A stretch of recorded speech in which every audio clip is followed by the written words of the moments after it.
Hey everyone, welcome to Three Crosses Ranch and Farrier Company. We're going to be trimming Lizzy, the draft horse, today. Lizzy has been on my books for several years now. I think close to 5 years now I have been trimming Lizzy. And when we started on Lizzy, she was really long and had a bunch of cracks and was in pretty tough shape. The owners lived in an area that was very hard to get a farrier to come out to, and when you did get him to come out, and sometimes he wouldn't show up, and so it's been an absolutely awesome experience to see her feet get to where they are now. They just look brilliant. I think one of the things with shoeing horses, and a lot of people forget this, is you see some of these nasty videos that I post of horses' feet that are long and overgrown and in rough shape. If you spend 7 years in a soundproof room, in some cases, and I would say in the vast majority of cases that I do, have you really accomplished anything? It's a safe environment. It's owner neglect. They just don't care. But I also have clients that have been put in a tough spot. I've had a couple where they ended up in the hospital. Family members died. Life kind of just tore them up pretty good, and their farrier or lack of farrier just wasn't able to help them or wasn't able to get there.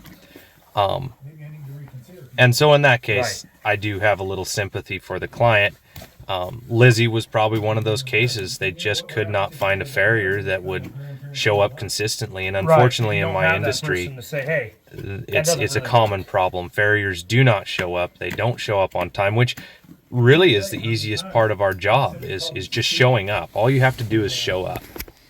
I enjoy trimming Lizzy. She's one of the nicest and kindest draft horses. You see here, she just stands really pretty and nice for me. It's not always been this way. Sometimes she used to be a little bit more skittish about getting her feet done, but she's learned that it's not a bad deal, and she gets to stand there and people pay attention to her and pet her the whole time.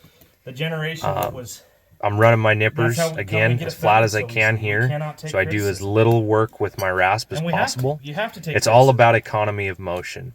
You don't want to waste motion. Every motion you waste is a motion you could use somewhere else. As a farrier, you sell your body.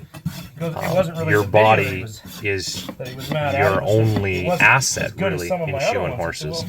Once your body gives out, you're done. So wasting movement, it doesn't help you, and you will eventually wear out and not be able to shoe horses anymore. Here we're just using nippers on the outside. Again, economy of motion. This just saves me a little time. And it saves a little more wear and tear. I know a lot of guys that use grinders on the outside of a horse's foot. Most of the horses on my list don't like the sound of the grinder. They probably get used to it, but I've just never bothered to use it that way or in that method.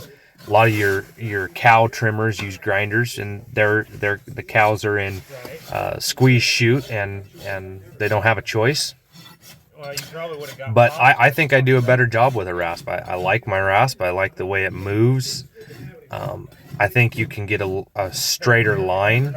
That's just my personal opinion. And the times I've tried to use a grinder, I just wasn't really happy with the finish.